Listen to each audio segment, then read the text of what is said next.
হাসলেও মরে যাবেন, কাঁদলেও মরে যাবেন, সুখে থাকলেও মরে যাবেন, দুঃখে থাকলেও মরে যাবেন। সব চাওয়া পূরণ হলেও মরে যাবেন, সব চাওয়া পূরণ না হলেও মরে যাবেন। খেয়াল করলেও মরে যাবেন, বেখেয়াল হইলেও মরে যাবেন। চোখ খোলা থাকলেও মরে যাবেন, চোখ বন্ধ থাকলেও মরে যাবেন। আমি বুঝতে সারি নাই না, না বুঝলেও মরে যাবেন। কথা বলেন না? না বিশ্বাস করেন, আমি মোর মুড়ে কিন্তু এত হঠাৎ করে এইভাবে মরে যাবো বিষয়টা আমি ভাবি নাই। তো ফেরেস্তা বলে যেহেতু আপনি ভাবেন নাই, তার আরো 4টা দিন ভাবেন।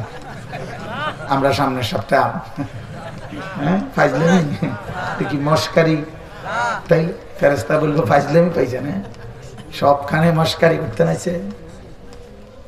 তাই হাত্তা ইদা জা আহাদাহুমুল মাউত ক্বালা রাব্বিরজিউন, কোরআন শরীফে আছে প্রত্যেক নাফরমান পাপী মৃত্যুর সময় আল্লাহকে বলবে, আল্লাহ আর কিছুদিন দুনিয়ায় থাকতে দেন।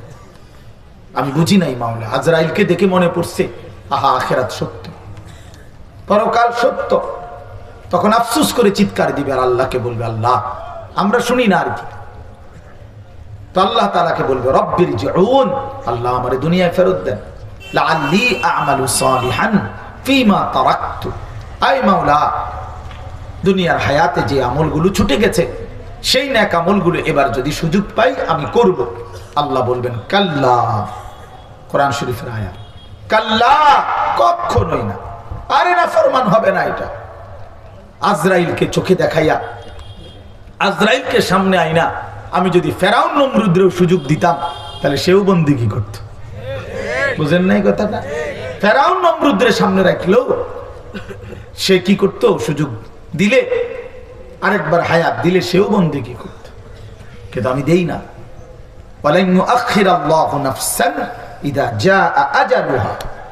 আল্লাহ বলেন মৃত্যুর সময় হয়েই গেলে আমি আর কাউকে কোনো সুযোগ দেই না। এজন্য প্রিয় বন্ধু আমার, বাপ আমার, ভাই আমার, জিন্দেগির হিসাব মিলাবেন, ফিকির করবেন, ফিকির করবেন, নিজের বুঝ নিজে করেন। আপনিও বোকা না, আমিও বোকা না, আপনি সব বোঝেন, সব বোঝেন। জেনারেল শিক্ষিত আপনি বোঝেন না? না, আপনি অবশ্যই বোঝেন। কোনো পড়ালেখাই করেন নাই, হুজুর আমরা সাধারণ মানুষ। না না, আপনি সাধারণ মানুষ, সব বোঝেন। হুজুর আমরা গ্রামে থাকি, দিন আইনা দিন খাই, আমরা দিন মজুর, আমরা ছোটবেলায় কোনো পড়ালেখা করেন, আমরা তেমন কিছু বুঝি না। না, আপনি সব বোঝেন। কি বোঝেন না আপনি? কথা বলেন। যে অশিক্ষিত মানুষ সে রাতের দিন কয়, হ্যাঁ বেডারে বেডি কয়, টাইলসের মাটি কয়, ফাঙ্গাসের তেলাফিয়া কয়, তারপরে বোঝে নাকি? কি বোঝেন না আপনি? আপনি বলেন বলে আমি এইটা বুঝি না, আমি ভুলে মাটি কামড়াই খাই গেলাইছি। কি বোঝেন না? কি বোঝে না মানে 100 গুণ বোঝে, তার 14 গোষ্ঠীতে বেশি বোঝে। বোঝে না দুনিয়াটার মধ্যে তামাম ফেস লাগাই রাখছে, এটা বোঝে ভালো। পুরা গ্রামের মধ্যে গ্যাঞ্জাম লাগাই রাখছে, এইটা বোঝে ভালো, ওটা বোঝে না। আজকে মনে 30 বছর ওনারে বলতেছে যে গাছটা কাটতে দেন, এই যে রাস্তাটা সমান হবে, কোনো দিতাম না। এ দিতেন না? দিতাম না কইছি, জন্য দিতাম না। আছে না এমন গাদ্দার মানুষ? আমরা না বলে বুঝেন না? আপনি গাছ এটা ধরে এখন বুঝলেন কেমন? সব বুঝে, সব বুঝে, সব বুঝে। ইয়ালামুনা যাহিরাম মিনাল হায়াতিদ দুনিয়া ওয়া হুম আনিল আখিরাতি হুম গাফিলুন। আল্লাহ বলে বেঈমান নাফরমান, দুনিয়ার জীবন তো সবই বুঝলা, কিন্তু আখিরাতের ব্যাপারে গাফিল হয়ে রইলা। মূল কারণ কি বোঝো না? এটা মূল কারণ না। মূল কারণ হলো কলিজা দিলের মধ্যে আছে এই আখিরাত আসলে হবে না। এই সমস্ত মোল্লা মৌলবীর কথা ধরলে চলন যেত না, দুনিয়া আগানো যাবে না। না, আমরা আগান, আমরা পিছাই থাকি। আপনি বহুত আগাইছেন, আল্লাহর রহমত আরো আগান। আপনার এখন বাজে রাতের 2টা, আমরা বাজে 11টা। আমরা যেহেতু বেওকুফ, কথা বলেন না কেন? হ্যাঁ, আমরা যারা 5 ওয়াক্ত নামাজ পড়ছি আজকে, আমগো বাজে এখন 11:22। আজকে যেই নাফরমান বেঈমান গুলো একটা সাজদা দেয় নাই, এই নাফরমান গুলোরে জিজ্ঞাসা করেন ওদের এখন বাজে কয়টা? কথা বলেন না কেন? আরে যারা বেনামাজি ওই বেহায়াগুলোকে বলেন এখন বাজে কয়টা তাদের? 11:22 না 12:22? তো সে আগাইলো কি? কি আগাইছে? একজন হারামখোরকে বলেন তুমি কি আগাইছো? ইমানদার কোথায় পিছায় গেছে? আমার যদি আজকে শুক্রবার হয়, নাফরমানের কি আজকে রবিবার? তো তুমি কি আগাইলা? কি আগাইছো? কি ভাত? আমি কি 2 প্লেট খাই, তুমি 6 বালতি দিয়ে ভাত খাইছো? তো কি খাইছো তুমি? কি দুনিয়া বেশি ভোগ করে ফেললা? কি পৃথিবী বেশি বুঝে ফেললা? দুনিয়া কি বেশি ভোগ করেলা? হ্যাঁ, এজন্য বাপ বুঝতে শিখেন, নিজেরে চালাক ভাইবেন না। নাফরমান চালাক হয় না, কোন পাপী চালাক না, কোন হারামখোর চালাক হয় না, কোন অবাধ্য চালাক হয় না, কোন মদখোর নেশাখোর চালাক হইতে পারে না, কোন নারী লোভী জিনাকার ব্যভিচারী চালাক হইতে পারে না। বুদ্ধিমান না, ওই বোকা ও আহাম্মক। কোন সুদখোর, কিস্তিখোর, হারামখোর ও বুদ্ধিমান না, খোদার কসম, ওই আহাম্মক, ওই বেওকুফ, ওই নিজের পায়ে নিজে কুড়াল মারতেছে। সামান্য দুনিয়া বেটা। আরে দুনিয়া জিতলেও, আমি কিতাবে পড়ছি, দুনিয়া মুফতি শফি রহমাতুল্লাহ বলছে, হে আল্লাহর বান্দা মনে রেখো, দুনিয়া যদি তুমি জিতেও যাও তারপরেও মরে যাবা। 1000 কোটি না, লক্ষ হাজার কোটি টাকার, মিলিয়ন মিলিয়ন ডলারের মালিকও যদি হও, মরেই যাইবা। তো লাভ হইল কি? লাভ হইল কি? দুনিয়া তো জিতলেন, দুনিয়া তো পাইলেন, থাকেন না কেন এখন? দুনিয়া জিতলেও মরে যাবে, দুনিয়া হারলেও মরে যাবে। যে জিতে গেছে সেও মৃত্যু হবে, যার হেরে গেছে তারও কি হবে? আমার বাপ, অতএব এটা বুঝতে শিখেন। আমার প্রথম কথা হলো বাপ, নওজোয়ান ভাই, তোমরাও কিশোর নওজোয়ান, কি বুঝের উপরে, কিসের সিদ্ধান্তের উপরে নষ্ট হয়ে গেল? তোমরা যারা নামাজ পড়ো না ভাইয়া, আমার একটা যুক্তি বলো, যে আমি এই যুক্তির আলোকে সিদ্ধান্ত নিছি যে নামাজ না পড়লে আমার এই এই ফায়দা, এই এই উপকার। প্রিয় বন্ধু বলো, আমি জেনারেল লাইনেও পড়ালেখা করছি, মাদ্রাসার লাইনেও পড়ছি, আমি কৌমি মাদ্রাসায়ও পড়ছি, সরকারি আলিয়া মাদ্রাসায়ও পড়ছি, কুমিল্লা ভিক্টোরিয়া কলেজ থেকে মাস্টার্স পাস করছি, এসএসসি বিজ্ঞান বিভাগ থেকে এসএসসি পাস করছি, সায়েন্স থেকে। এই জন্য বলো ভাইয়া, আমার বুঝে বলো, হ্যাঁ, কি বেশি বুঝা লাইলা? কি বুঝের উপরে, কি সিদ্ধান্তের উপরে হারাম খাচ্ছেন? যারা সুদ খাচ্ছেন কিসের উপরে, মানে কি বুঝাইছেন? সংসারের সমস্ত প্রয়োজন শেষ করে দিয়ে যেতে পারবেন ছেলে মেয়ে? কিসের উপরে এবার নাফরমানি করলেন? ইনসাফ করে বলেন। যারা 1 ওয়াক্ত নামাজ পড়েন না বাপ, কি ফয়সালার উপরে? আল্লাহকে ছেড়ে দিলেন, আল্লাহকে প্রত্যাখ্যান করলেন। হ্যাঁ, কি মস্কারি করলেন বলেন? শুধু শুক্রবারে 2 রাকাত জুমার নামাজ যারা পড়েন, আপনারে কোন ইবলিসে বলছে যে একজন মুসলমানের উপরে শুধু শুক্রবারের নামাজ ফরজ? এটা পৃথিবীর কোন কিতাবে তো নাই, আসমানের নিচে জমিনের উপরে এমন কোন কিতাবে তো নাই যে একজন মুসলমানের উপরে শুধু শুক্রবারের জুমার নামাজ ফরজ। এমন কথা তো আমরা পাই নাই। আপনি কই পাইলেন এটা? মুসলমানের উপরে তো 5 ওয়াক্ত নামাজ ফরজ। কথা বলেন না কেন? 5 ওয়াক্তের মধ্যেই তো শুক্রবার। শুক্রবারে কি জুমার কারণে 1 ওয়াক্ত বেশি? তো শুক্রবারের জোহরের নামাজ এটাই তো, এটার পরিবর্তে জুমার নামাজ। তাইলে আপনি কোন বুঝের উপরে চালাক মনে করে? হ্যাঁ, একটা 20-এ মসজিদে ঢোকে, একটা 35-এ আবার 40 না বাজতে বের হয়ে যায়। আরে বাপরে, খুব বুদ্ধিমান, খুব। 2টা কথা শুদ্ধ বললেই আপনি চালাক। হ্যাঁ, 2টা কথা শুদ্ধ বললেই না রে বাপ। খামখেয়ালি করবেন না, খামখেয়ালি করেন না। আমরা মুসলমান, আমরা মুমিন। হেরে গেলেন কেন বেঈমানের কাছে? এই মুসলমানের সন্তান, তোমরা যারা নামাজ পড়ো না বাপ, তুমি তো বেঈমানের কাছে হেরে গেছো। ইহুদির কাছে হেরে গেছিস বেটা, খ্রিস্টানের কাছে হেরে গেছিস বেটা, নাস্তিক মুরতাদের কাছে হেরে গেছিস বেটা। তোরা তোরা ব্যর্থ সৈনিক, পরাজিত সৈনিক বেটা। তোরা বেটা, তোরা যুদ্ধে হেরে গেছিস বেটা। তোরা টিকতে পারো নাই পৃথিবীতে, মুসলমান হিসাবে আত্মমর্যাদা নিয়ে বাঁচতে পারলা না। তুমি দুশ্মনকে বললা যে দুশ্মন, তুই যেমন সেজদা দেস না, আমিও সেজদা দেই না, আমি তোর কাছে হেরে গেলাম, হেরে গেলাম। এ কাপুরুষ বেটা, মনে রাখবেন। বেনামাজি কাপুরুষ, বেনামাজি ভীরু, বেনামাজি বুজদিল। বেনামাজি বুজদিল মানে কাপুরুষ, হিম্মত নাই তার। মুমিন তো বলবে যে আমি যদি পৃথিবীর যে কোনো অবস্থায় থাকি, সুখে থাকি, দুঃখে থাকি, আনন্দে থাকি, বেদনায় থাকি, আমার চাহিদা মতো সব পাই কিংবা না পাই, খোদার কসম আমি আল্লাহকে কেন ছাড়বো? সুখেও তিনি আমার, দুঃখেও তিনি আমার। এই মুখে হাসি যায় যিনি, তিনি আল্লাহ। এই চোখে পানি দেয় যিনি, তিনি আল্লাহ। ওয়া ইনগাম সাসকাল্লাহু বিদুররিন ফালা কাশিফা লাহু ইল্লা হু। আল্লাহ বলে, বান্দা বলো না, আমি যদি কাউকে দুঃখ মুসিবত দেই, আমি আল্লাহ ছাড়া সেই দুঃখ মুসিবত থেকে উদ্ধারকারী আর তো কেউ নাই। আছে কেউ? ওয়া ইন ইউরিদিকা বিখাইরিন ফালা রাদ্দা লিফাদলিহি। আল্লাহ বলেন, আমি যদি কাউকে কল্যাণ করতে চাই, আমি যদি কাউকে কল্যাণ করতে চাই, তাহলে সেইটাকেও বাধা দিবে এমনও তো কেউ নেই। আমি দিলে বাধা দিবে কে? আমি না দিলে দেবে কে? বলেন না। আল্লাহ দিলে বাধা দিবে কে? আল্লাহ না দিলে দেবে কে? বলেন বাপ। অনেক নওজোয়ান ভাই, তোমরা কেন নামাজ পড়ো না বাপ? কিসের একটা বুঝ কও, একটা ইনসাফ বলে, একটা যুক্তি তো দেখাইবেন। এই পয়েন্টের কারণে হুজুর আমি নামাজ পড়ি না। কেন হালাল খান না? এই হারামখোররা বলেন, যারা সুদখোর হারামখোর, ঘুষখোর হারামখোর, কিস্তিখোর হারামখোর, বলেন হারামখোর বলেন, এখন দাঁড়ান, প্রতিবাদ করেন। আমি নাই না যাবো এখান থেকে। আমি তো ইলেকশনের জন্য আসি নাই, আমি তো আসি নাই ব্যক্তিগতভাবে। আপনি বলেন কোন যুক্তির উপরে? বলে হুজুর আমি নিজের চোখে দেখছি অসংখ্য সুদখোর তাদের সংসারের প্রয়োজন মিটাইয়া শেষ করিয়া জিফুতের জন্য আর কোনো কিছু বাকি রাখে নাই, সে শেষ করে দিয়ে গেছে। কই কোন হারামখোর মরলে তার ফুতাইতে জিফুতে আর কামাই করতে হয় না, এরপরে রোজগার করতে হয় না? কথা বলেন না কেন? তো দুনিয়া স্বার্থপর, দুনিয়া রাক্ষস। পৃথিবীর সবচেয়ে দামি কাঠ দিয়া আমনে সোফা বানাইলো, 2 বছর পরে দেখবেন বার্নিশ উঠে গেছে, কোনা দিয়া ভাঙ্গা গেছে।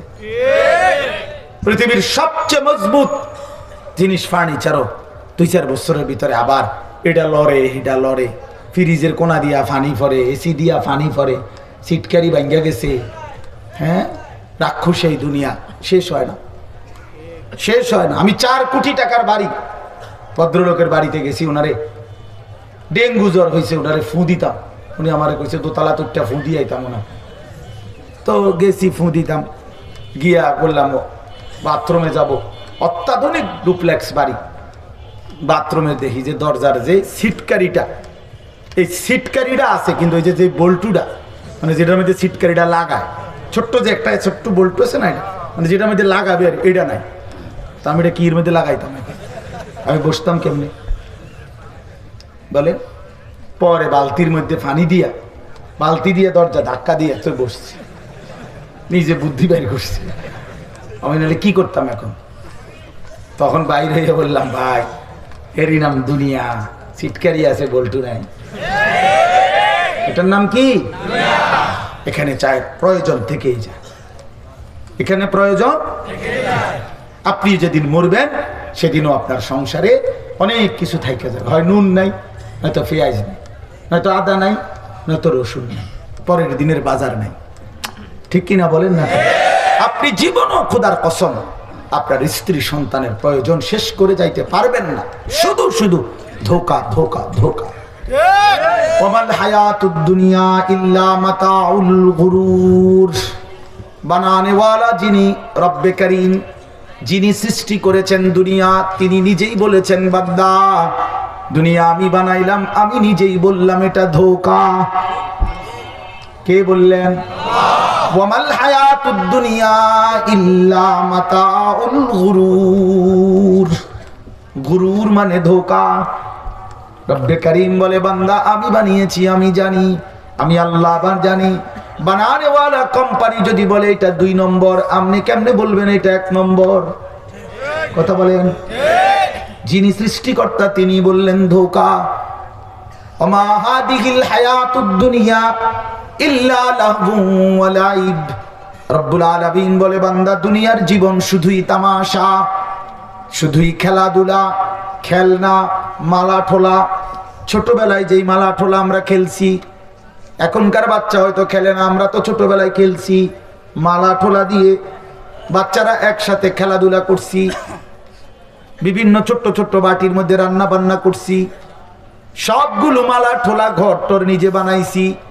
সন্ধ্যাবেলায় মা যখন ডাক দিছে, নিজের হাতের বানানো ঘর, মালা ঠোলা, রান্না সব কিছু হাত দিয়ে ভাঙ্গা মায়ের কোলে সন্তান ঘরে ফিরে চলে গেছে।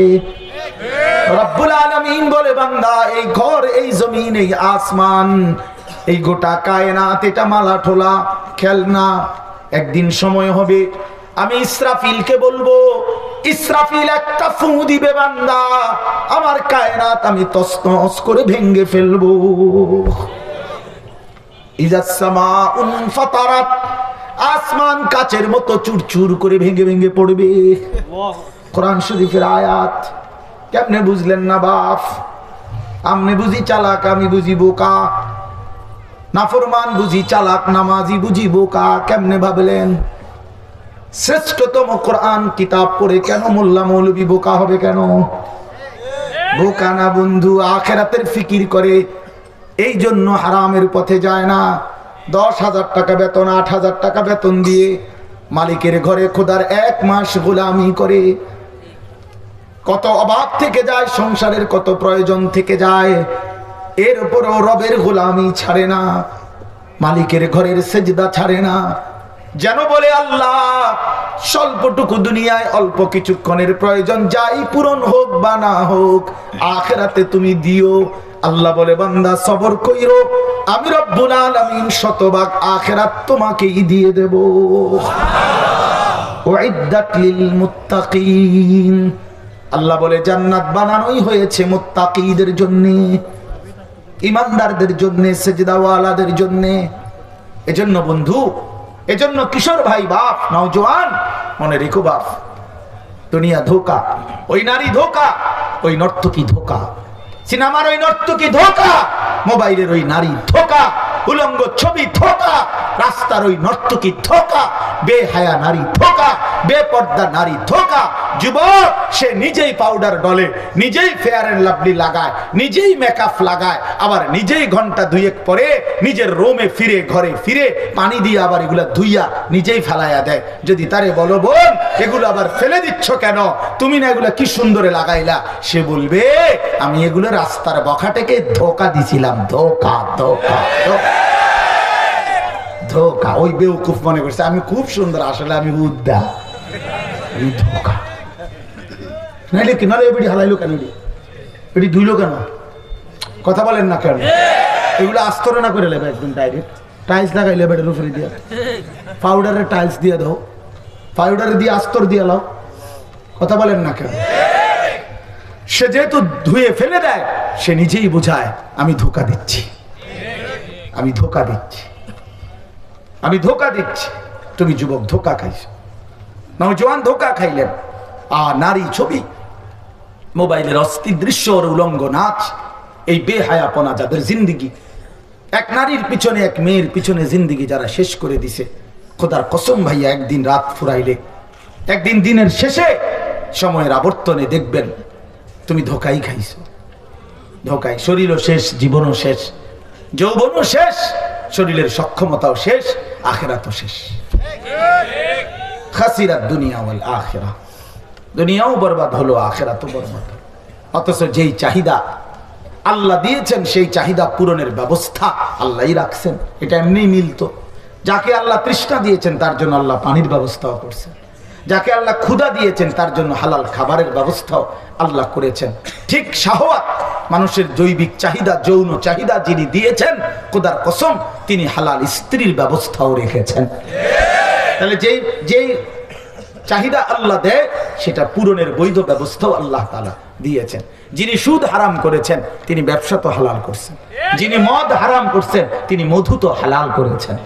তাই বিকল্প ব্যবস্থা তো আল্লাহ তাআলা রাখছেন। এমন যদি হইতো আমার মাছ দরিয়ায় আল্লাহ ছেড়ে দিল, আমি অন কি করবো? চারিদিকে যেটাই কই সবই নিষেধ, সবই নিষেধ, তা আমি অন কি করবো? আমার ভিতরে শাহওয়াত আছে, আমার ভিতরে কামনা বাসনা চাহিদা আছে, অথচ আমার সবই হারাম করে দিছে। তাইলে না এটা জুলুম হইতো, সবই হারাম। কথা বলেন না কেন? আমি সব উপার্জনের সব লাইন বন্ধ করে আমার জঙ্গলে যাওয়ানোর বুদ্ধি করে দিছে, আমি যেন আফ্রিকার জঙ্গলে যাইগা। তাইলে এটাও যদি হইতো, তাইলে না তা আল্লাহ তাআলা উপার্জনের সব ব্যবস্থা বন্ধ করে দিছে। তাইলে আল্লাহ তাআলা মদে না হারাম করছে, জুয়া না হারাম করছে, সুদে না হারাম করছে, ঘুষে না হারাম করছে, কিন্তু হালাল কিছু নাই, বৈধ উপায়ের কোনো ব্যবস্থাপনা নাই। তাহলে প্রিয় ভাই বলে কুলু মিনাত তাইয়্যিবাত, আল্লাহ বলছে জমিনে হালাল যা তা খাও। এই জন্য আমার অনুরোধ রইল আপনাদের কাছে, আমি একসাথে এই কথাগুলো বলার অর্থ হলো, মূল বিষয় হলো ফিকির চাই, ফিকির চাই। আমার ওয়াজের একটা মূল মাকসাদ এটা, কলিজার ভিতরে যেন এই অনুভূতি জাগে যে বাস্তবিকতা শুধু একজন বক্তা আসছে, ওয়াজ করছে, ভালোই কইছে, আপনা আমগো যার মতো না রে বাপ, এটা কোনো জিন্দিগি না বাপ, এটা কোনো জীবন না। আমরা মুসলমান, আমরা মুমিন, আমাদের আল্লাহর কাছে দাঁড়াইতে হবে। খোদার কসম বাপ, আমাদেরকে আমাদের জিন্দিগির হিসাব দিতে হবে। সুম্মা লা তুসআলুন্না ইয়াওমাইদিন আনিন নাঈম। আল্লাহ তাআলা বলছে, বান্দা আমি জমিনে তোমারে যতগুলো নিয়ামত দিয়েছি, প্রতিটি নিয়ামতের ব্যাপারে হাসরের ময়দানে আমি জিজ্ঞেস করব। একেবারে একটা নিঃশ্বাস, এক ফোঁটা পানি, এক লোকমা খাবার, একটা চোখের পলকের হিসাব আমি আল্লাহর সামনে দিতে হবে। এই আয়াতের তাফসিরে আমরা পড়ছি, হযরত ওমর, আপনারা নাম জানেন না, ওমর রাদিয়াল্লাহু তাআলা আনহু 3 দিন ক্ষুধার্ত থাকার পরে, 3 দিন পরে নবীজির সামনে, নবীজিও ক্ষুধার্ত, আবু বকর সিদ্দিকও ক্ষুধার্ত, 2টা খেজুর আর একটু পানি পান করছে। 3 দিন ক্ষুধার্ত থাকার পরে আল্লাহর কসম, নবীজি তখন বলছে, আমরা নিজে তাফসিরে পড়ছি, নবীজি সাল্লাল্লাহু আলাইহি সাল্লাম বলেন, ওয়াল্লাহি লা তুসআলু আন হাযান নাঈম। ওমর, খোদার কসম ওমর, এই 2টা খেজুর আর এই এক ঢোক পানির জন্য হাসরের ময়দানে তোমার এরও জবাব দিতে হবে। এর বিনিময়ে তুমি আল্লাহ পাকের কি শুকর আদায় করছো? হ্যাঁ প্রিয় ভাইয়া, বলো, প্রতিদিন 3 বেলা আরামসে খানা খাইতেছেন, কোনো হিসাব দিতে হবে না? হ্যাঁ, হাসরের ময়দান মামুর বাড়ি মনে করছেন? হাসরের ময়দান মিথ্যা মনে করছেন? কবর, হাসর, মিজান, ফুলসিরাত, আখিরাত হবে তো? সন্দেহ হয় না, হবার কোনো যুক্তি নেই। কোরআন সুন্নাহর আয়াত তো আছেই, হাদিস আছেই, যুক্তিতেও এটা হবে। কেন যুক্তিতে হবে? কেন যুক্তি হলো এই সহজ যুক্তি, মোটা একটা যুক্তি হলো এই যে দুনিয়াবি ব্যাপারে আল্লাহ তাআলা কোরআনে যে তথ্যগুলো দিছে সেগুলো শতভাগ সঠিক হইতেছে। কাজেই যেই আল্লাহর দুনিয়াবি বিষয়ের তথ্য নিখুঁত, অতএব এই আল্লাহ যেহেতু আখিরাতের ব্যাপারে এই তথ্যগুলো দিছে, এগুলোও নিখুঁত। বুঝেন নাই কথাটা? এটা একটা মোটা যুক্তি দেখাইলাম আর কি। যেমন মনে করেন আল্লাহ তাআলা বলছেন, আলাম নাজআলিল আরদা মিহাদা, আমি তোমাদের জন্য এই জমিনকে তোমাদের পায়ের নিচে বিছানার মতো বানিয়ে দিয়েছি। এখন আমরা দেখতেছি, অথবা বিজ্ঞান প্রমাণ করছে, মাটি আমগো মাথার উপরে, ঠিক না? মাটি আমগো মাথার উপরে কোনখানে? তো আল্লাহ এটাই কইছে, তো ঠিক আছে তো? আরে হইছে কিনা বলে, ওয়া বানাইনা ফাওকাকুম সাবআন শিদাদা, আল্লাহ বলেন আমি মাথার উপরে 7টি আসমান বানিয়েছি। তো আল্লাহ তাআলা বলেন আসমান মাথার উপরে ঊর্ধ্বে, তো বিজ্ঞান প্রমাণ করছে আসমান আটলান্টিক মহাসাগরের নিচে কোনখানে? তো ঠিক আছে নি? বলেন না কেন ঠিক আছে কিনা? আল্লাহ কোরআনে বলছেন, লা শামসু ইয়ামবাগি লাহা আন তুদরিকাল কামার ওয়ালাল লাইলু সাবিকুন নাহার, সূরা ইয়াসিনের মধ্যে আছে। আল্লাহ বলছে সূর্য চন্দ্রকে ডিঙ্গায় না, চন্দ্র সূর্যকে ডিঙ্গায় না, রাত দিনকে অতিক্রম করে না। অর্থাৎ একসাথে 72 ঘন্টা রাত হয় না, একসাথে 72 ঘন্টা দিন হয় না। যে সূর্য উঠছে চাঁদে আর সাইড ফাইতে আছে না, হে সূর্য যা বেটা সরেনতে, আমি যতক্ষণ মনে হয় আগে থাকি, আমি কাহিল হইলে তোরে কমু বেটা, এমন কথা বলেন না কেন? আল্লাহ বলে না, এমন হয় না, আমার সৃষ্টি এমন হচ্ছে না। প্রতিনিয়ত খিলফাতান, পর্যায়ক্রমে, একবার সূর্য একবার চন্দ্র, একবার সূর্য একবার চন্দ্র, একবার রাত একবার দিন, একবার রাত একবার দিন, এভাবেই চলতেছে। এখন আপনাদের একজন বুড়া মানুষের জিগান, তাহলে 90 বছরের একজন বুড়া চাচারে জিগান, চাচা আপনার গো আমলে একবার এরম হয়েছিল নিজে টানা 72 ঘন্টা রাত? কথা বলেন না কেন? আপনি জীবনে শুনছেন, এটা রূপকথার বইয়ের মধ্যে তো নাই, কোন কিচ্ছা কাহিনীর মধ্যে আসেনি এরকম যে এক দেশে এক জায়গায় একটা দেশ আসিল একবার, ওইখানে 72 ঘন্টা রাত, 76 ঘন্টা রাত, এমন হয়েছিল? তার মানে সিস্টেম চেঞ্জ হয় না।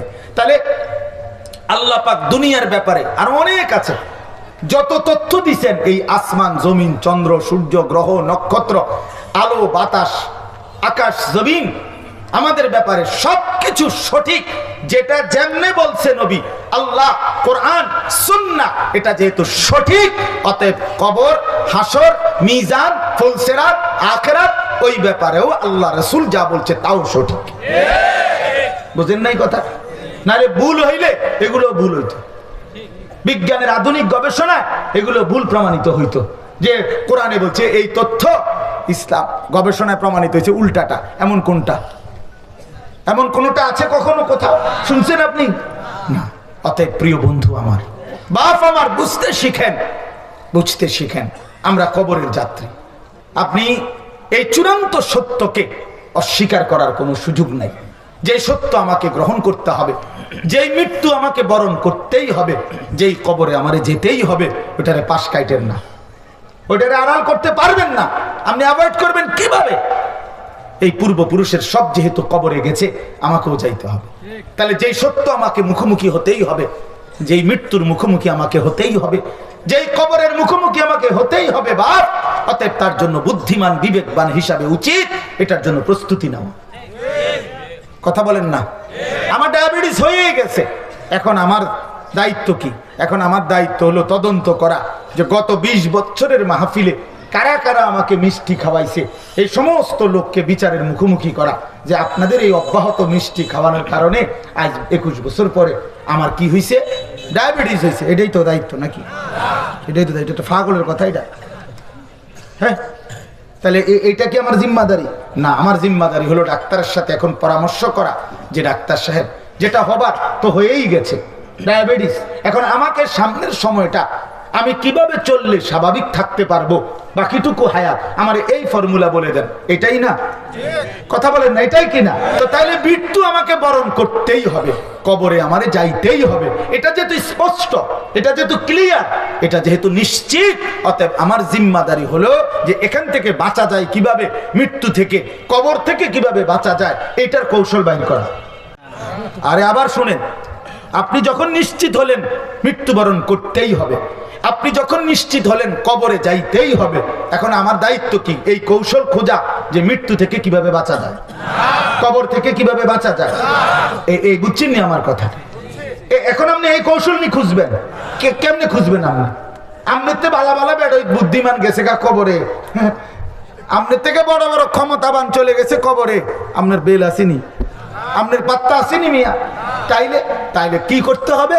এখন বুদ্ধিমান সে যে হিসাব করবে যে তাহলে আমাকে যেহেতু মৃত্যুবরণ করতেই হবে, কবরে যেতেই হবে, অতএব কবরে কেমনে সুখে থাকতে পারি, আমি যেন মৃত্যুর পরে কিভাবে আরাম থাকতে পারি, তার জন্য আমাকে কি করতে হবে হুজুর, সেইটা আমারে বলে দেন। আর এটাই কোরআন বলছে, এটাই রাসূল বলছে, এটাই যুগ যুগ ধরে উলামায়ে কেরাম আপনাদের কাছে বলতেছে। আপনারা পাত্তা দেন নাই, গুরুত্ব দেন নাই। না দিলেও মনে রাখবেন, একদিন এই চূড়ান্ত সত্যের মুখোমুখি হয়ে সেদিন আফসোস করবেন, সেদিন আফসোস করবেন, খোদার কসম আফসোস করবেন। কোরআন শরীফে আছে, আমি শুনাই আপনাদেরকে কয়েকটা আয়াত। কোরআন শরীফে আছে, আল্লাহ তাআলা বলেন, ফেরেশতা যখন জাহান্নামের নাফরমান চিৎকার করবে, তো ফেরেশতা জিজ্ঞেস করবে, মা সালাকাকুম ফি সাকার।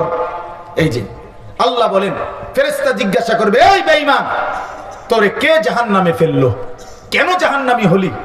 তো জাহান্নামী উত্তর দিবে, ক্বালু লাম নাকু মিনাল মুসাল্লিন। জাহান্নামী 1 নাম্বার জবাব দিবে, আমি নামাজি ছিলাম না। লাম নাকু মিনাল মুসাল্লিন, আমি নামাজি ছিলাম না।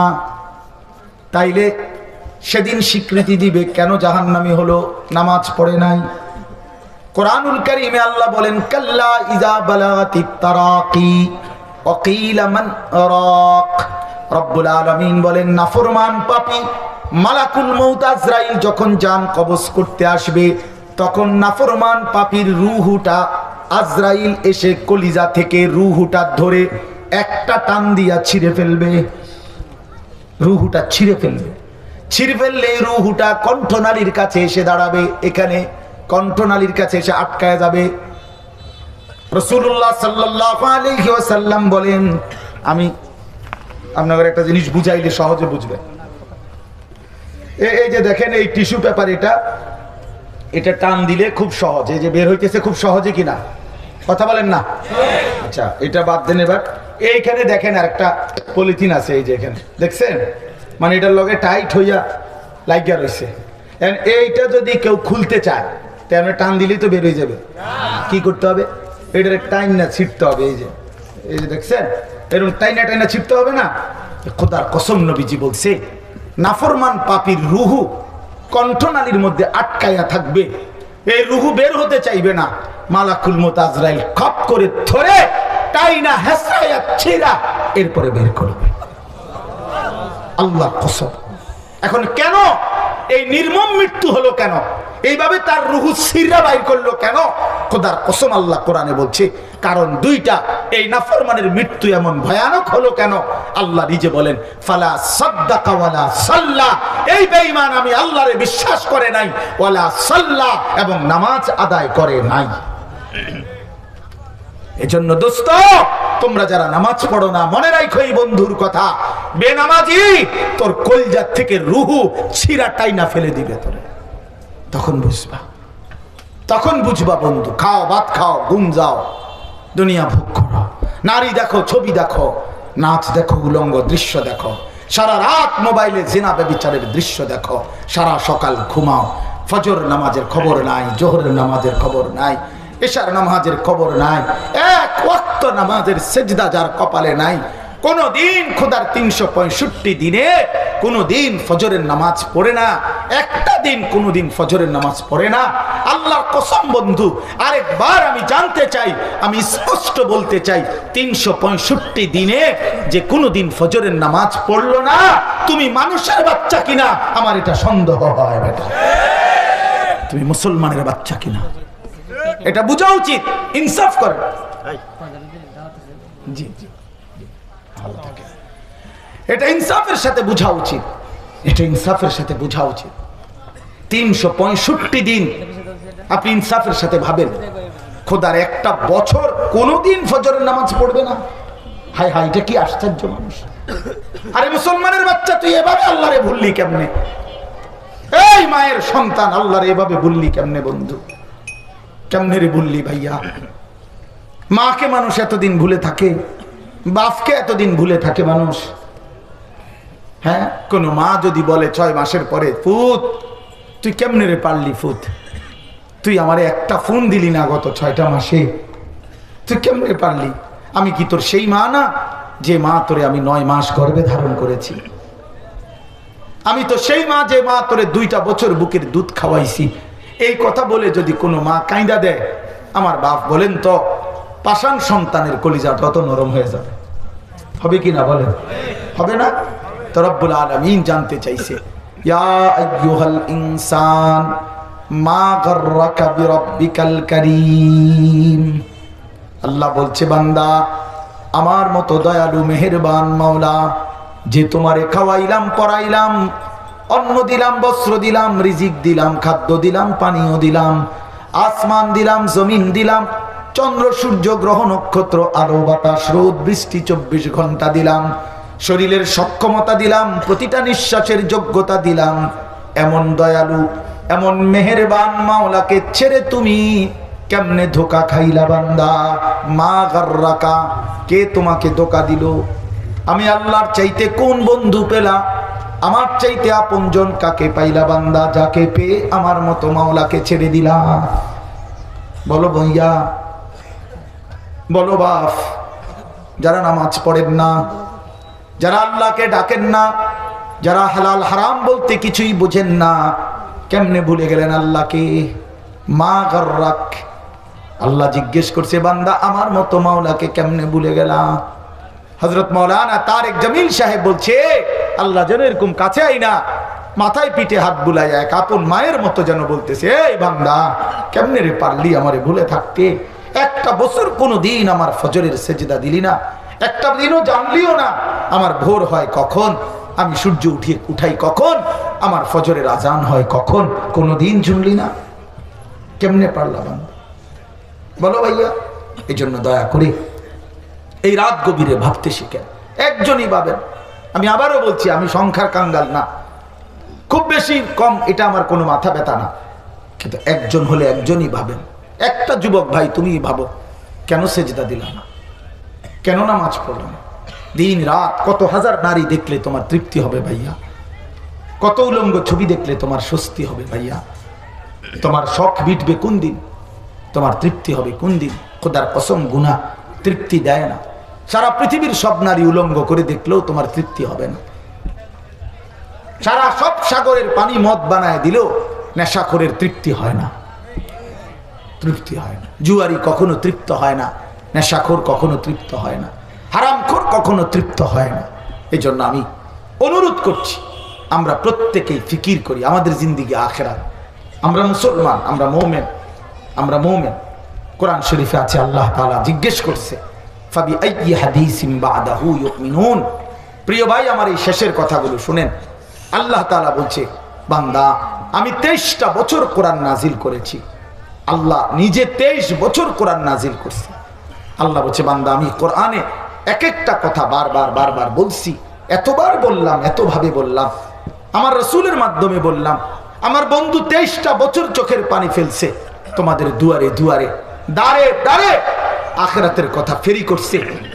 আল্লাহ বলে, বান্দা এরপরে বলো আমি আর কিভাবে বললে, কোন কথা বললে, আর কতবার বললে তুমি আমার কথা মেনে নিতা? তুমি বলো, বলো। একজন বেনামাজি সন্তান, তুমি বলো ভাইয়া, তোমার আল্লাহ আর কতবার বললে তুমি নামাজ পড়তা? বলে। একজন বেহায়া নারীকে, বেপর্দা নারীকে বলেন, বোন আর কতবার নিষেধ করলে তুমি পর্দা ছেড়ে দিতা, পর্দা করতা, বেপর্দিকে ছেড়ে দিতা, কতবার বললে? এজন্য বন্ধু, আল্লাহ জানতে চাইছে যে বান্দা বলো না, আমি আর কতবার বলতাম? আমি 23 বছর বলার পরেও তোমার দিল নরম হলো না? তোমার দিল নরম হলো না? নবী সাল্লাল্লাহু আলাইহি সাল্লাম হাসরের ময়দানে বলবেন, উম্মত আমি 23 বছর কেঁদেছি তোমাদের জন্য, আমি 23 বছর কষ্ট করেছি, তায়েফের রক্তে আমার শরীর রক্তাক্ত হয়ে গেছে, উহুদের দান দান করা শহীদে আমি উহুদের ময়দানে পড়েছিলাম, আমি পেটে ক্ষুধার কষ্টে 2টা পাথর বেঁধেছিলাম। উম্মত আমি জানতে চাই, উম্মত আমি আর কত কাঁদলে, কত রক্ত ঝরাইলে, কত পেটের ক্ষুধা সইলে, আর কত কষ্ট করলে তোমরা আমারে মানতা, আমার কথা শুনতা, আমাকে অনুসরণ করতা? বলো উম্মত, এটা কি আমল নামা নিয়ে আসছো যেটা দিয়ে আমি সুপারিশ করব? আমি এই আমল নামা কেমনে দেখাবো মালিকের সামনে? নবীজির সামনে আপনি যখন আমল নামা দিবেন, সুপারিশের জন্য বলবেন যে ইয়া রাসূলুল্লাহ, এই যে আনিসুর রহমান আশরাফি আমার নাম, এটা আপনি আমার আমল নামাটা দেখে সুপারিশ করেন। নবীজি সাল্লাল্লাহু আলাইহি সাল্লাম দেখবে পৃষ্ঠার পর পৃষ্ঠা, জিন্দিগির পর জিন্দিগি, বছরের পর বছর, মাসের পর মাস, কোনো নামাজ নাই, রোজা নাই, হালাল হারামের কোনো পার্থক্য নাই, মদ, জুয়া, চুরি, ডাকাতি, জিনা, ব্যভিচার, সুদ, ঘুষ, ওজনে কম দেয়, হারাম উপার্জন করছে, স্ত্রী বেপর্দা, ছেলে বেনামাজি, মেয়ে বেপর্দা, ঘরে রঙিন টেলিভিশন, নাচ গান, মুখে বিড়ি সিগারেট, কথায় কথায় গালি গালাজ। আহা, এটা জিন্দিগি? এটা জীবন? আল্লাহ নবী সাল্লাল্লাহু আলাইহি সাল্লাম বলবেন, উম্মত আমি শ্রেষ্ঠ নবীর শ্রেষ্ঠ উম্মত হিসাবে তুমি আমার এটা কি দিলা? তুমি আমার এত বড় বেইজ্জতি কেমনে করলা? এত বড় অপমান কেমনে করলা? আমি এই আমল নামা নিয়ে মালিকের সামনে কেমনে দেখাবো? বলেন। অতএব বাপ, ফিকির চাই, ইনসাফের সাথে ভাবেন। ওয়ালতানজুর নাফসুম মা কদ্দামাত লিগাদ।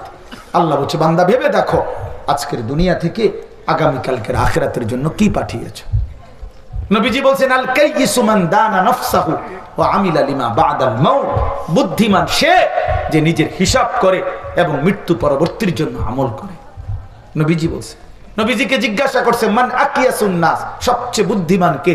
নবীজি বলছে, আকসারুহুম যিকরান লিল মাউত, যে মৃত্যুকে বেশি বেশি স্মরণ করে, ওয়া আকসারুহুম ইস্তিদাদান লিল মাউত, যে বেশি বেশি মৃত্যুর জন্য প্রস্তুতি গ্রহণ করে। অতএব মৃত্যু নিশ্চিত। নিশ্চিত? কথা বলেন না? মরণ নিশ্চিত, কবর নিশ্চিত, আখিরাত নিশ্চিত। অতএব প্রিয় বন্ধু, প্রিয় বাপ, কষ্ট করেই বসছেন, কষ্ট করেই আসছেন, কষ্ট করেই ইন্তজাম করছেন। আপনাদের এই ভালোবাসা, আপনাদের এই আশা, আপনাদের এই আন্তরিকতা, এটা যেন কাজে লাগে। আমাদের সামনে মাহে রমজান, এই শেষ কথাটা হলো এটাই।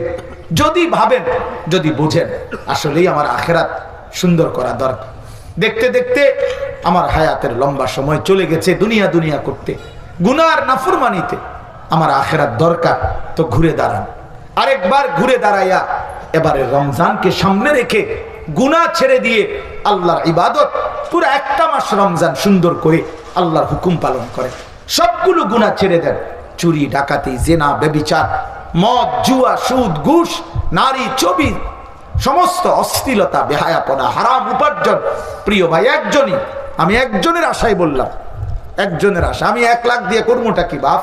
আমি তো ভোটে দাঁড়াইছি না, আমি তো কোনো প্রার্থী না যে আমার একটা ভোট বেশি হইলে আমার লাভ, না না। অতএব আমি একজনের জন্য বললাম, একজনও যদি বদলে যান, নিজের জীবন সুন্দর করে এইবারে রমজানে যদি আপনি টার্গেট নিতে পারেন যে আল্লাহ তোমারে সাক্ষী রেখে ওয়াদা দিলাম মাওলা, এই রাত গভীরে আল্লাহ আমি ওয়াদা করছি নিজের দিলে যে আমি গুনাহ ছেড়ে দিব, আমি নিজের জীবন সুন্দর করব। তাহলে একটা মাস রমজান যদি আমরা কদর করি, আল্লাহর কসম গুনাহ ছেড়ে দিয়ে আল্লাহর হুকুম পালন করবেন। পুরাটা মাস নামাজগুলো 5 ওয়াক্ত ঠিক মতো আদায় করেন, পুরা মাস রোজা আদায় করেন, পুরা মাস 20 রাকাত তারাবি প্রতিদিন গুরুত্ব দিয়া পড়েন, ইফতার করেন, সাহরি করেন, শেষ দশকে মসজিদে ইতিকাফ করতে চেষ্টা করেন, সবে কদরের রাত্রিগুলোতে দোয়া কান্নাকাটি করে চোখের পানি ফেলে অঝরে কাঁদেন, জিকির তেলাওয়াত করেন, গুনাহ থেকে বাঁচেন। আল্লাহর কসম আল্লাহ ওয়াদা দিছে, লাআল্লাকুম তাত্তাকুন, 1 মাসেই বান্দা আমি তোমারে মুত্তাকি বানিয়ে দেব, আর মুত্তাকি হলেই 1 মাসের মধ্যেই তুমি জান্নাতি। যে মুত্তাকি সে জান্নাতি, যে মুত্তাকি সে জান্নাতি, যে মুত্তাকি সে জান্নাতি। এজন্য তুমি বান্দা, ঠিক আছে আমি 11 মাস ধরে তোমারে ডাকছি, তুমি আসো নাই, তবু আমি রাগ করি নাই বান্দা, 1টা মাস কদর করো, আমি আল্লাহ 1 মাসেই তোমাকে মুত্তাকি বানিয়ে দেব। 30 দিন অথবা 29 দিন, 31 দিন লাগবে না। ঈমান আমার পাসপোর্ট, তাকওয়া আমার ভিসা। ঈমান আর পাসপোর্ট আর তাকওয়ার ভিসা লাগবে, ঈদের দিন জান্নাতের ফ্লাইট হয়ে যাবে। এজন্য আল্লাহ বলছে, ইয়া আইয়ুহাল্লাযীনা আমানু, হে ঈমানদারগণ তোমাদেরকে বলছি। আল্লাহ বলছে, বান্দা তুমি বলছো দেখেন আমি তোমারে নামাজ পড়তে কইছি, তুমি না কইলে তুমি মুসলমান, তুমি কইলা কেন? তুমি বললা লা ইলাহা ইল্লাল্লাহ, তুমি মানছো দেখে না তোমারে রোজা রাখতে কইছি। তুমি কও আমি হিন্দু, আমি বলবো না তোমারে। কথা বলেন না কেন? এই বেনামাজি ছেলে, তুমি বলো বেটা তুই মুসলমান কিনা বলো বেটা। যদি বলো মুসলমান, তো নামাজ পড়বি না কেন? আর যদি নামাজ পড়তে না পড়াই সিদ্ধান্ত, তাহলে নাফরমান প্রকাশ্যে বলে দে বেটা আমি হিন্দু, বেটা আমি বৌদ্ধ, আমি ইহুদি, আমি খ্রিস্টান, আমি নাস্তিক, আমি মুরতাদ, বলে দে বেটা। তাহলে তোরে আর বলবে কে বেটা? তোরে আর নামাজ পড়তে বলবে কে? তো খোলামেলা করে ফেল। মুনাফিকের কি দরকার? কাগজে লেখলা ধর্ম ইসলাম, সেজদা দাও না কেন? তাইলে কোন লজ্জায় লেখলা ভোটার আইডি কার্ডে, জন্ম নিবন্ধন সনদে, পাসপোর্টের তথ্যে লিখলা কেন ধর্ম ইসলাম? তুমি সেজদা দিবা না তোমার সিদ্ধান্ত, তুমি হালাল খাইবা না তোমার সিদ্ধান্ত, তুমি আল্লাহকে মানবা না তোমার সিদ্ধান্ত, তো লা ইলাহা ইল্লাল্লাহ বলো কেন? মুহাম্মাদুর রাসূলুল্লাহ বলো কেন? বলে এই জন্য যৌক্তিক কথা তো এটাই যে আমি যেহেতু মুসলমান, আমি লাগাম ছাড়া না, আমার জিন্দিগি পাগল ছাগলের জিন্দিগি না, আমরা মোমেন, আমাদের জীবন স্বাধীন না আল্লাহর অধীন। স্বাধীন না আল্লাহর অধীন? আল্লাহর অধীন। আমি মুক্ত না, আমি আজাদ না, আমি আল্লাহর হুকুমের অধীন, আমি রাসূলুল্লাহ সাল্লাল্লাহু আলাইহি সাল্লামের সুন্নাতের অধীন, আমার নবীর 23 বছরের মেহনতের অধীন, আমি নবীজির সুন্নাতের অধীন। অতএব আমার বাপ, আমার বন্ধু, আমি দোয়া করছি আপনারা প্রত্যেকে ইনশাআল্লাহ নিয়ত করেন যে এবারে রমজান ঘুরে দাঁড়াবেন ইনশাআল্লাহ। এবারে রমজান যেন হয় পরিবর্তনের রমজান। বলেন রমজান আসা পড়ছে বাপ, আমরা সবাই সারা পৃথিবীর মুসলমান রমজান নিয়ে প্রস্তুতি নিতেছে, ইমানদাররা, ওলামায়ে কেরামরা, আউলিয়ারা, সব সব সব রমজান রমজান রমজান। আমরা এই সব কোনো কথা নাই ভাই, রমজান সামনে আর কোনো কথা নেই, খালাস। মাহফিল, হুজুর, দাওয়াত, ওর রাহেব সব বন্ধ, রমজান সামনে, শুধু রমজান। সোমবারে আমার উমরার ফ্লাইট, তো আমি চলে যাবো আল্লাহর ঘরে, খালাস, মালিকের ঘরেই পড়ে থাকা, আল্লাহর ঘরে। এই জন্য বলার উদ্দেশ্য হইল বন্ধু আমার, রমজান মোমেনের জন্য ভিন্ন কিছু, নাফরমানের জন্য কিচ্ছু না। নাফরমানের জন্য বুট মুড়ি, ইমানদারের জন্য ইফতার। হ্যাঁ, নাফরমানের জন্য মুরগার গোস্ত, গরুর গোস্ত, ইমানদারের জন্য সাহারি। সাহারি বরকত, ইফতার বরকত, রোজা বরকত। ঈদ তো তার জন্য যে রোজা রাখে, ঈদ তো তার জন্য যে গুনাহ ছেড়ে দেয়।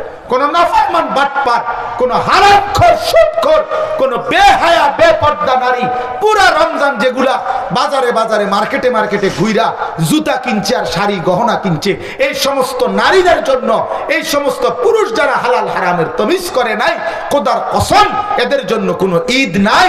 ঈদ তোর বাপের না, ঈদ জাতিসংঘের না, ঈদ বাংলাদেশ সরকারের না, ঈদ আল্লাহর দেওয়া, আল্লাহর দেওয়া, আল্লাহর দেওয়া। অতএব আল্লাহর নাফরমানি করে ঈদ পালনের কোনো অধিকার তুই বেঈমানের নাই বেটা। তোর আবার কিসের ঈদ বেটা? তোর আবার ঈদ কি বেটা? তুই সেজদা করছিস না? হ্যাঁ, তোর আবার কিসের ঈদ? পুরা মাস চুরি করলা, বাটফারি করলা, ওজনে কম দিলা, সুদের টাকা আগের মতো খাইলা, ঘুষের টাকা আগের মতো। হাওড়ার ঈদ, জুতা একজোড়া ফিন্দা আড়ে ঈদ। কিতা ঈদ? যে জুতা কি অবস্থা আপনার ঈদের? কি করেছে? এই যে শার্ট দেখছেন না, ঈদ ঈদ বলে শার্ট। ঈদ মানে নতুন জুতো, মানে আপনার পুরান জুতা দিয়া না, নতুন জুতা দিয়া ফিটবে আর কি। আপনার ঈদ মানে নতুন, ঈদ মানে নতুন জুতা। কোথায় লিখছে এটা? পৃথিবীর কোন কিতাবে আছে এটা? হ্যাঁ, অতএব নাফরমানের কোনো ঈদ নাই। ঈদ এটা জাতিসংঘ থেকে দিছে, এটা 21শে ফেব্রুয়ারি, এটা 26শে মার্চ, এগুলো না বাংলাদেশীয় কি বিষয়, ঠিক আছে না কথা? আজকে 21শে ফেব্রুয়ারি, একটি গুরুত্বপূর্ণ মহিমান্বিত আমাদের দেশের জন্য একটি দিবস, ঠিক আছে? এটা আমাদের ভাষা দিবস, এটা আন্তর্জাতিক মাতৃভাষা দিবস, এটা তো রাষ্ট্রীয় দিবস। 26শে মার্চ, 16ই ডিসেম্বর, তো ঈদ কি এরকম কিছু না? ঈদ আল্লাহর দেওয়া, ঈদ রাসূলুল্লাহ সাল্লাল্লাহু আলাইহি ওয়াসাল্লামের সুনানো। অতএব দয়া করে আমরা অনুরোধ করছি, রমজান পুরাটা ঈদের প্রস্তুতি নয়, রমজান আখিরাতের প্রস্তুতি। বলেন না কেন? সামনে ঈদ, সামনে কি ঈদ? সামনে রোজা, সামনে রোজা, রোজা আখিরাতের প্রস্তুতি। অতএব আপনারা ইনশাআল্লাহ প্রত্যেকে গুনাহ ছেড়ে দিয়ে 5 ওয়াক্ত নামাজের সিদ্ধান্ত নিয়ে রমজান গুনাহমুক্ত কাটাবেন। বলেন ইনশাআল্লাহ। যুবক ভাই, আমি অনুরোধ করছি, যুবক ভাই শেষ পর্যন্ত যে কয়জনে টিকলা, তোমরা নওজোয়ান ভাই কও যে 5 ওয়াক্ত নামাজ পড়বা ভাইয়া। আমার আসার মূল উদ্দেশ্য ভাইয়া এটা। আমি আল্লাহ তৌফিক দান করে, আল্লাহ কবুল করে নেন। নওজোয়ান ভাই মনে রাখো, আগামীর পৃথিবীতে ইসলামের পৃথিবী, আগামীর পৃথিবী কোরআনের পৃথিবী, আগামীর পৃথিবী কালেমার পতাকা উড়বে ইনশাআল্লাহ। শুধু বাংলা, আমরাও পৃথিবীর খোঁজ খবর রাখি, সারা বিশ্ব ইতিহাস, সারা পৃথিবীর হালাত আমরাও পর্যালোচনা করি, আলহামদুলিল্লাহ। অতএব গোটা পৃথিবীতেই এখন মজলুমের বিজয়, জালেমের পরাজয়। এটা শুধু বাংলাদেশে পলাইছে এমন না, বহুত জায়গায় পলাইছে, আরো পলাবে। হ্যাঁ, উইকেট পড়তে আছে, বোলিং চলতে আছে, জানেন এটা?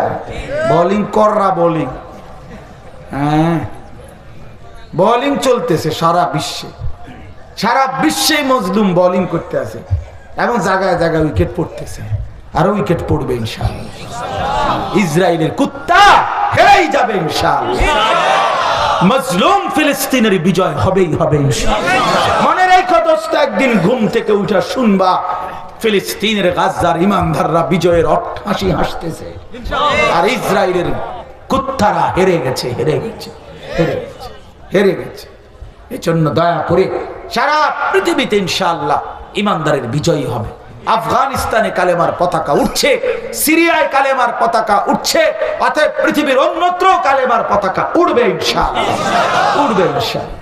এজন্য দয়া করে কিশোর নওজোয়ান ভাই নষ্ট হইও না, চরিত্রহীন হইও না, আখলাক বরবাদ করো না, নাই তো দাজ্জালের সামনে টিকতা না, ইমাম মাহাদিকে চিন্তা না, আখেরাত বরবাদ করো না, নিজের ঈমান শেষ করে দিও না, আখেরাত নষ্ট করে দিও না, নষ্ট করে দিও না। এই নারী ছবির পিছনে জিন্দেগি শেষ করে, যে মেয়েটার জন্য তুমি আজ 6 বছর ঘুরতেছ, এ ফালতু, ফালতু। যার সাথে বিবাহ বহির্ভূত সম্পর্ক, এটা সম্পর্ক না, এটা জেনা, এটা বেবিচার। বিবাহ বহির্ভূত যে কোনো রকমের সম্পর্ক, সেটা জেনা বেবিচার, সেটা জেনা, এটা হারাম। আর হারামের মধ্যে সুখ হয় না, হারামের মধ্যে কি আসে না? সুখ হয় না, সুখ হয়। আমি ব্যক্তিগতভাবে জানি ভাইয়া, অসংখ্য অগণিত যুবক আমাদের সাথে সম্পর্ক আছে, আমার জিন্দিগি নওজোয়ানদের জন্য, ফিকির নওজোয়ানদের জন্য, দিবা নিশি ফিকির করি।